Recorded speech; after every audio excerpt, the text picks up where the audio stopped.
Bonjour à tous, j'espère, et à toutes évidemment, j'espère que vous allez bien, que la journée se passe bien. J'ai commencé cette vidéo un petit peu tard ce matin, pourquoi? Hier soir, Méthode Bitcoin à Montmartre, ma quatrième édition, on va dire, et grâce à vous, une réussite, hein. Merci à tous d'être là, merci pour cette bonne ambiance, cette participation, cette communication, et puis et de voir des gens qui sont très très techniques, qui viennent et qui par gentillesse et tout, eh bien communique, explique tranquillement les choses à qui veut les entendre, il n'y a aucun problème, on n'est pas là pour vendre quelque chose, on est là pour partager, on est là pour se faire du bien, il faut se faire du bien dans la vie, on est là pour renseigner des nouveaux, des gens qui arrivent dans la communauté, qui ont besoin d'avoir des éléments pour essayer de comprendre un petit peu cet écosystème, on est là pour ça, les meetups sont faits pour ça, Meetup Bitcoin est fait pour ça. Donc merci pour cette réussite et le quatrième et bientôt le cinquième, j'espère vous y retrouver. En attendant, on va faire une vidéo. Cette vidéo ne sera pas sur le Bitcoin. Je fais une deuxième vidéo après où on ne parlera que du Bitcoin. Là, on va parler de l'écosystème Web3, puisqu'on est dans un univers qui est quand même immense, qui est grand, hein. Donc moi, ma préférence, c'est le Bitcoin, évidemment, vous l'avez bien compris pour ceux qui me connaissent. Et sinon, j'aime bien parler de tout l'écosystème et me renseigner quand même de tout ce qui existe, hein. On aime, on n'aime pas, on fait pas berk, hein, en tout cas, hein. Et puis les choses que j'aime pas, ben, je ne vais même pas y toucher, hein. Je reste sur ce que j'adore. Et voilà, chacun fait ce qu'il veut, comme il veut. Le tout, c'est d'être informé, de savoir ce qui existe, évidemment, ça c'est très très important. Et après on fait nos choix. On a un BTC à 62 107, et là je vais mettre à l'honneur l'ETH puisqu'on va parler des altcoins, l'ETH à 3000 $, la carte thermique, voilà, ça rechange un petit peu de couleur en journée, on va voir en 4 heures, voilà, en 4 heures un peu de rouge quand même, hein, en journée un peu vert, en 4 heures un petit peu de rouge, en 1 heure de temps, un petit peu de rouge. Bon, allez, on avance, on va pas commencer à se miner le moral tout de suite. On va attendre un petit peu. Mon site internet, vous retrouvez toutes les news que dans la journée. Je vous le présenterai au fur et à mesure. Il est en construction encore, hein. Il y a un maximum de choses déjà dedans. Il y a beaucoup, beaucoup de choses. Et où il y a un minimum de choses pour l'instant, il y en aura un maximum dans quelques temps. En tout cas, vous avez les infos. Et on parle aussi, évidemment, trading. Et donc, suivez ça, vous verrez, vous serez au courant de tout ce qui se passe dans l'écosystème. Ça me paraît très important. Et on va commencer par la réglementation. Les ETF, on en parle, cryptographiques, autres que les fonds Bitcoin et Ethereum, sont approuvés à 100% bientôt. C'est David Laval, le responsable mondial des ETF chez Grayscale, qui dit ça. Donc les mecs, ils sont sûrs, hein, sûrs de l'explosion. Et de toute façon, tous ceux qui bossent dans les ETF, ils n'ont pas intérêt à dire que ça peut s'écrouler demain, hein, sinon je vois pas comment ils vont amener des clients. Mais en tout cas, c'est comme ça. Lumier et Gillibrand, on en a parlé hier, ça représente un projet de loi. Alors eux, ils essayent justement d'interdire des choses ou de tellement réglementer que dans certains pays, les trucs n'existeront plus. À suivre aussi dans l'avenir, on en reparlera. People, pour les people, on a parlé déjà hier de Pavel Durov, là on en reparle une seconde parce que bon, j'apprends l'argent dont il dispose un petit peu depuis 10 ans. Ah, tiens, j'ai oublié un S, mais enfin bon, quelque part on s'en fout et de l'S, et on se fout aussi de ce qu'il possède, hein. C'est pas non plus l'affaire. L'affaire est qu'il parle surtout de sécurité, de confidentialité, qu'il travaille dessus, et ça c'est très important, hein, la confidentialité dans notre écosystème et la sécurité. J'ai remis ça exprès pour vous dire ça, la sécurité. J'aime toutes les entreprises qui travaillent sur la sécurité. En informatique, on en a besoin énormément, et dans la crypto, on en a besoin énormément. On a Charles King, hein, qui fait une alerte à l'arnaque. On a essayé de l'arnaquer. Alors des arnaques dans notre écosystème, il y en a beaucoup, on le sait. C'est pas le premier. Allez lire son article parce que bon, il donne des petites informations qui sont quand même intéressantes, et il vous dit comment ça s'est passé avec son espèce d'arnaqueur là. Et donc vous faites attention, hein, à chaque fois qu'on vous contacte, soit pour vous prendre de l'argent, soit pour vous en donner, bah, vous ne faites ça qu'avec des gens que vous êtes sûr que vous connaissez. Maintenant, attention avec l'intelligence artificielle, on peut se faire arnaquer beaucoup plus facilement encore, hein. Moi, je suis pour l'intelligence artificielle. Je ne suis pas du tout contre, mais on doit se méfier, hein. Allez, Bitcoin, on en parle sur une autre vidéo, hein, du Bitcoin, hein, justement, comme je vous ai dit, hein.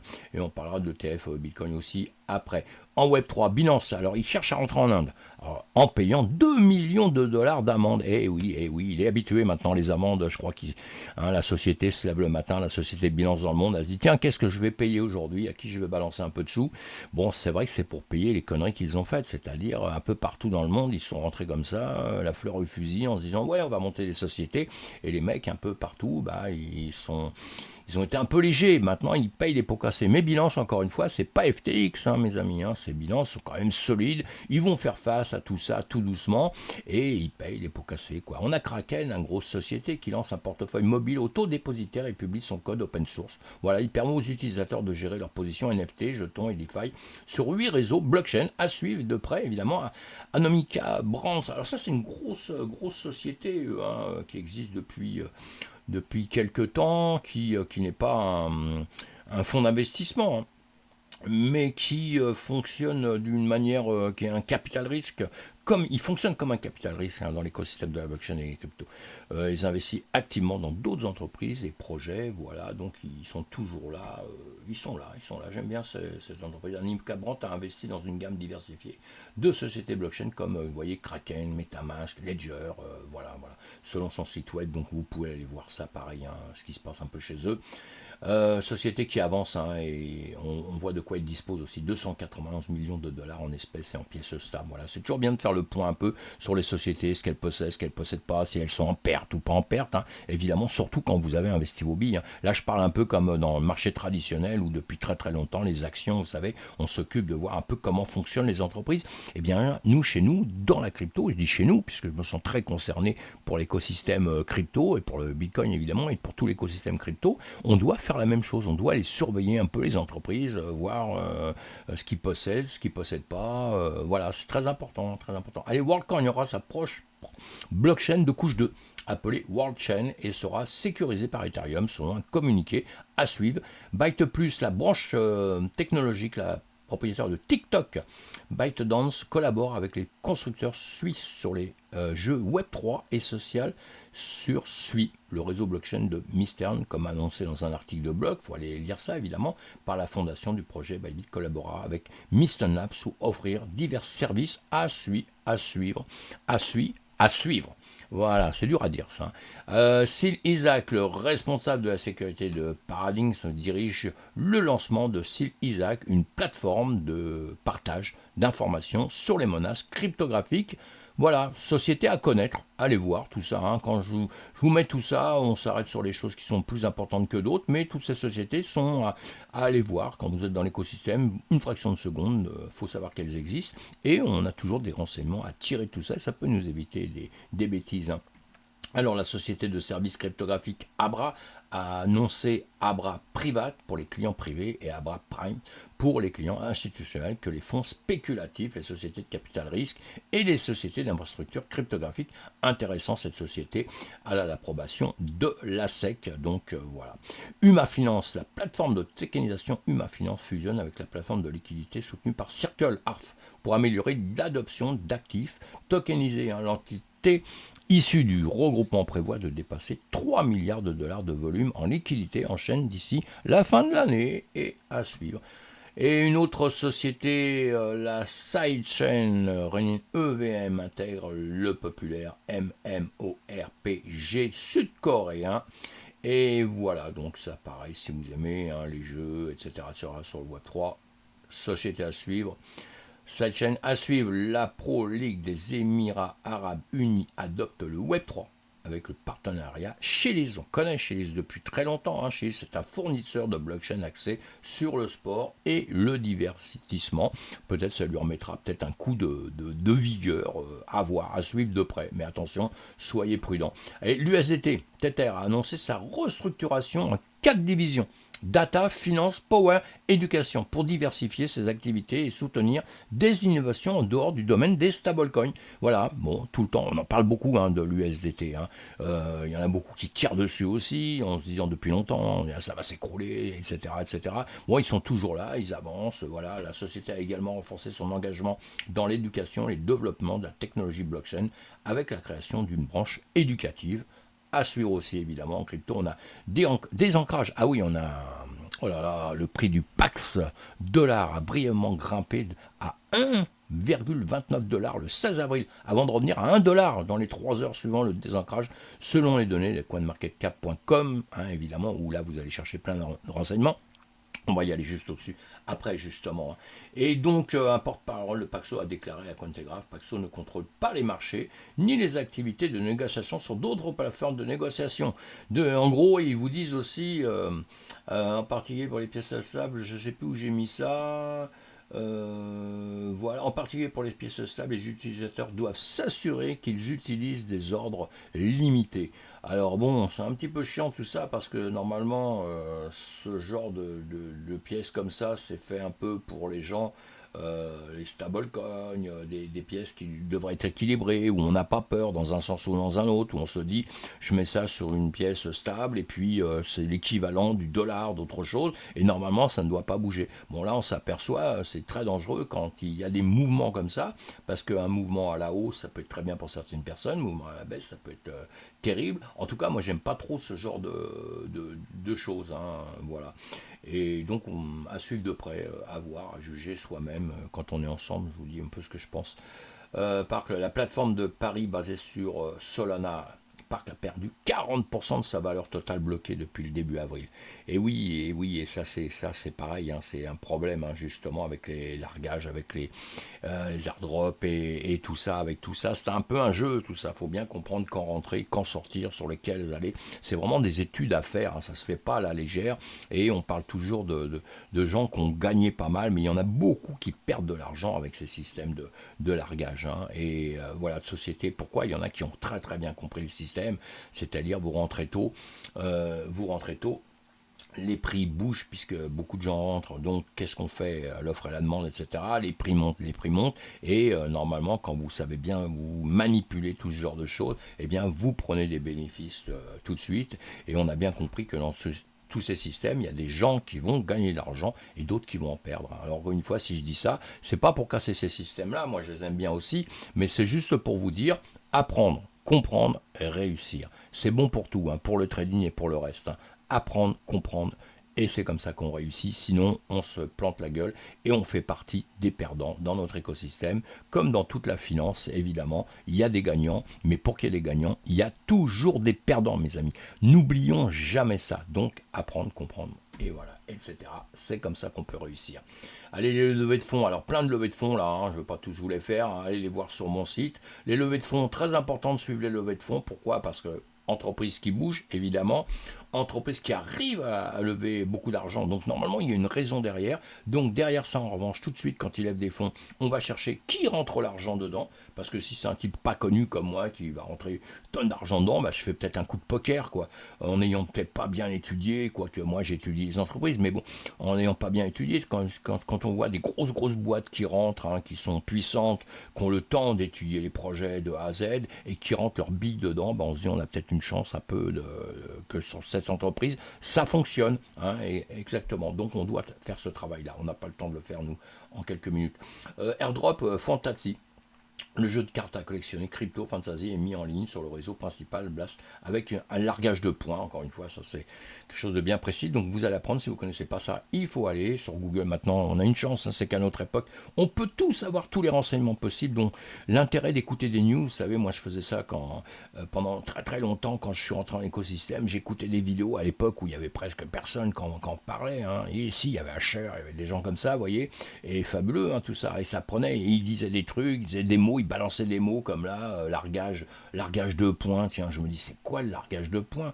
Et les news, c'est fait pour ça, parce que vous faites tilt sur quelque chose, eh bien, vous faites votre recherche. Et aujourd'hui, on peut faire ces recherches facilement, parce qu'il y a tous les renseignements possibles, inimaginables sur Internet. Donc, tout de suite, vous allez faire, vous approfondissez le truc, et après, vous voyez si ça vous concerne ou pas. Allez, on avance un peu dans l'écosystème, comme je vous ai dit, Bitcoin, on en parlera plus tard, l'Ethereum, moins 15% en 7 jours, en 24 heures, bon, ça va, il se rétablit un petit peu, il va falloir qu'il remonte un petit peu maintenant, et puis, on a quelques cryptos qui ont bougé, mais vous voyez, il ne se passe pas grand-chose dans l'immédiat comme ça. Les quelques premières premières, les 6, 7, 8 premières les plus importantes, donc le BTC tout le temps, l'Ethereum qui suit le BTC, hein, comme d'habitude un petit peu. On dit ce qu'on veut, mais à longueur de temps, c'est lui. Et là, on peut reprendre donc avec l'Ethereum. Vous pouvez voir les autres un peu comment elles se comportent. Hein, les premières, on a Binance. Alors là, nous sommes en journée. En journée, on voit bien qu'une bougie rouge qui remonte. Ce qu'on va faire, on va tout mettre en... Voilà. On va tout mettre avec les Kenashi.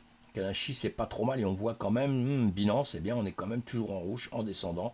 On va tout mettre en Kenashi. Allez, hop. Voilà, les Kenashi, c'est pas trop mal, ça joue, les bougies jouent un peu sur la tendance. Alors même quand vous voyez les bougies vertes, vous mettez comme ça, si la bougie redevient rouge, bien vous pouvez vous dire que ça continue à être en tendance quand même baissière, quoi, hein, dans les heures à venir. Parce que vous voyez, on pouvait se tromper en 2 secondes, on fait ça. Vous mettez ça, vous avez une bougie verte là sur le Binance, vous voyez, bougie verte, et vous la cliquez là, et vous dites, merde, c'est quand même bougie rouge, donc on va être prudent, on va faire très très attention justement avec ce qui va se passer là. Et donc voilà, rouge partout, hein, rouge, rouge, rouge, rouge, bon bah voilà, c'est tout, hein, en heure, on peut voir en 4 heures de temps, voilà, en 4 heures de temps, on se redonne ça, vous voyez, on avait du vert ici, on repart sur Binance, hein, on avait du vert qui montait, mais la dernière bougie, vous voyez, en rouge. Donc c'est pour ça que l'analyse que fait avec Ekenashi, elle nous donne autre chose en nous disant attention, vous êtes toujours un peu baissier. Très important à comprendre, à essayer de juger. On ne regarde pas tout d'une seule manière, hein. On a plein de choses à voir. Bon là, si on regarde avec cette manière-là, on a peut-être la dernière bougie qui est en train de s'ouvrir, qui serait plutôt verte. À suivre. Voilà, c'est pas si simple que ça. Hein. Faut juste passer du temps pour essayer de comprendre tout ça.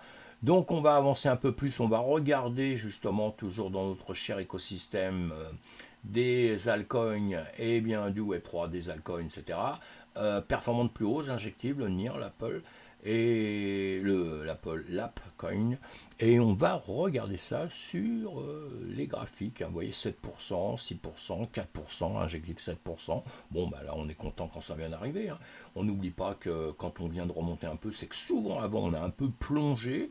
Alors voilà, hein, pas bien grave, hein, si on a plongé un peu, si on se reprend, c'est bien.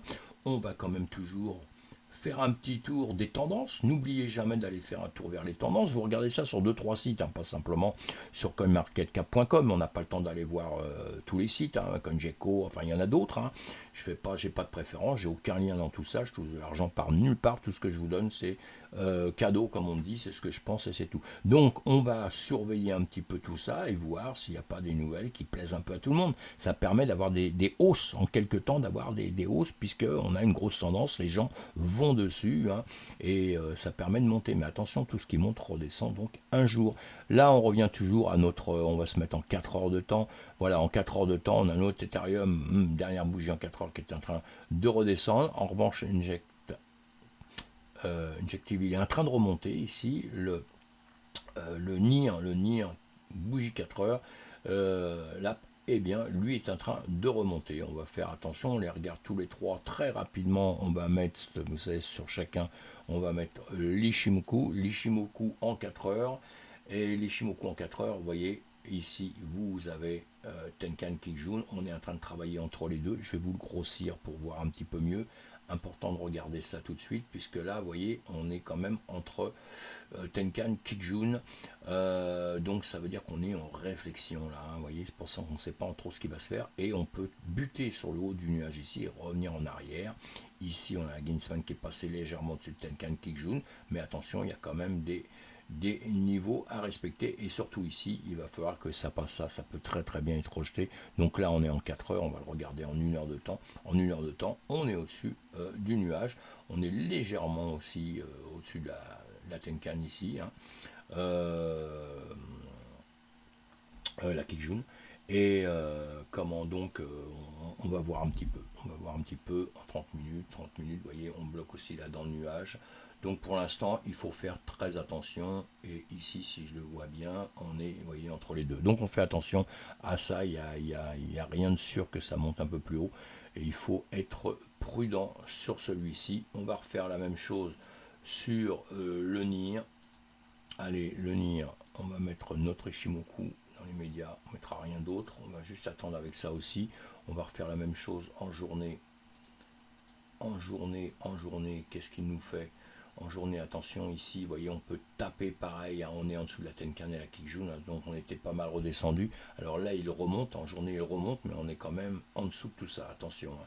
Il faut, vous voyez, la Greenspan ici, et carrément ici, entre le nuage et Tenkan Kijun ici, à se poser des questions. Et là, il y a quand même du travail pour remonter, hein, il y a quand même du travail pour remonter. En 4 heures, vous voyez, en 4 heures, pareil, Tenkan Kijun entre le nuage ici, ici dans le nuage, ici entre Tenkan et Kijun, ici pour la Greenspan. Donc on a du boulot avec un nuage qui est plutôt à plat et qui redescend un tout petit peu.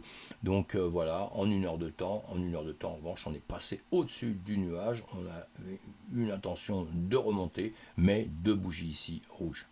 Deux bougies ici rouges qui seraient plutôt à la descente, à la baisse. Hein. Et si on se met comme ceci, vous voyez, dernière bougie avec le Kaneshi, comme je vous ai fait voir tout à l'heure, dernière bougie qui est rouge. Alors c'est vrai qu'on est au-dessus du nuage, on est au-dessus de tout ça, Tenkan Kijun, mais on peut très bien redescendre, hein. Ça veut dire qu'on n'arrivera pas à repasser ces niveaux-là. Donc prudence encore, pareil. Il n'y a rien qui me dit à la seconde là qu'il faut y aller, que boum, il continue à monter. Hein. Non, non, il n'y a rien qui me dit ça. Hein.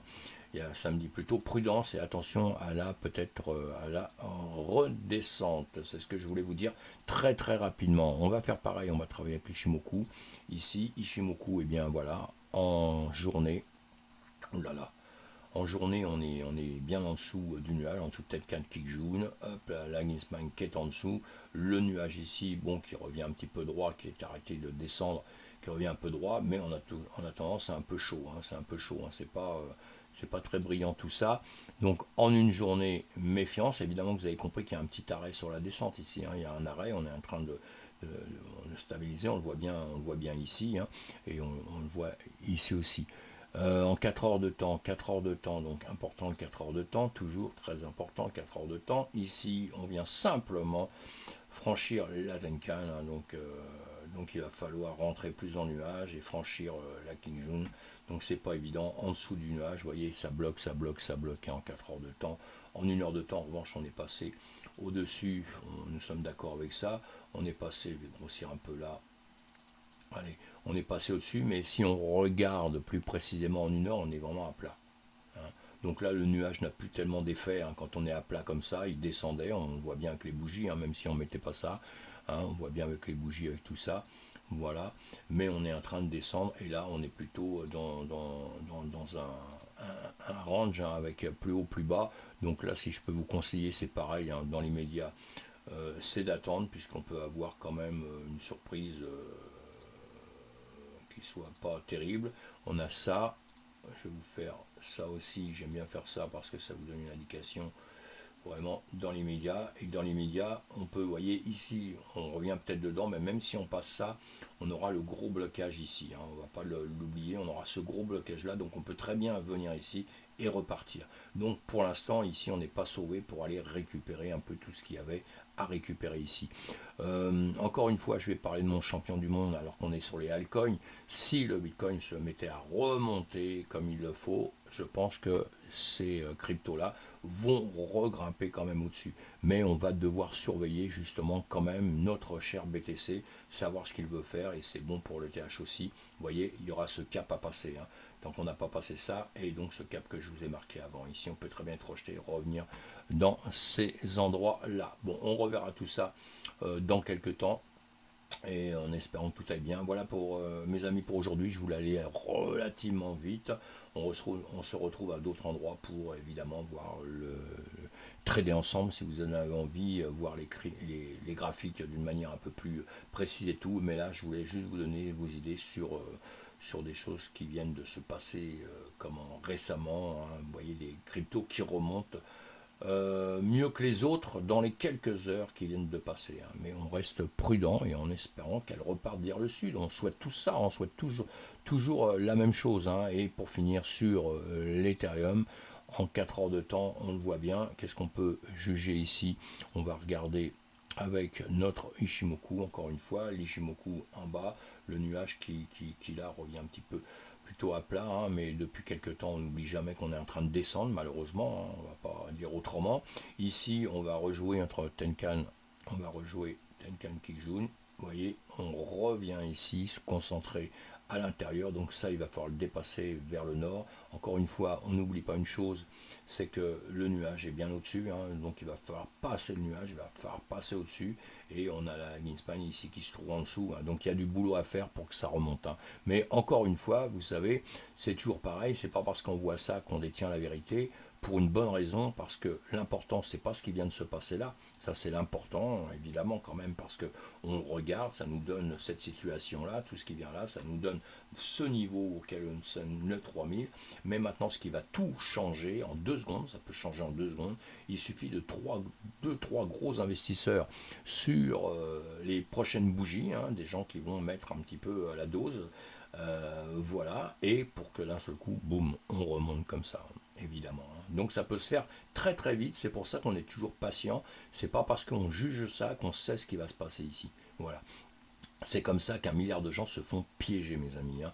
Donc, soyez prudents, tout simplement, et on voit ça plus précisément ensemble. Allez, en 1 heure de temps, je peux vous dire quand même, en 1 heure de temps, ce qui va se passer. Et il faut, vous voyez, qu'on bloque, qu'on bloque, qu'on bloque, qu'on bloque partout. Là, on a passé la Tenkan à Kijun, avec une Tenkan qui remonte quand même un petit peu.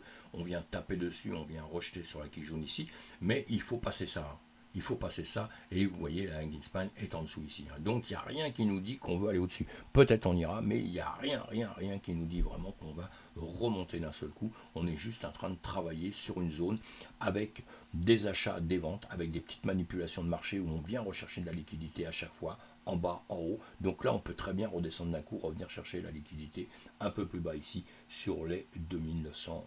2900 voilà, on peut redescendre à 2900 sans problème. Hein, voilà. Et on a toujours des liquidités à aller chercher un peu plus bas encore ici. Alors attention, on peut très bien descendre sur les 2830 ici. Voilà mes amis pour aujourd'hui, à plus tard, on se retrouve sur une autre vidéo. Ciao, bye bye.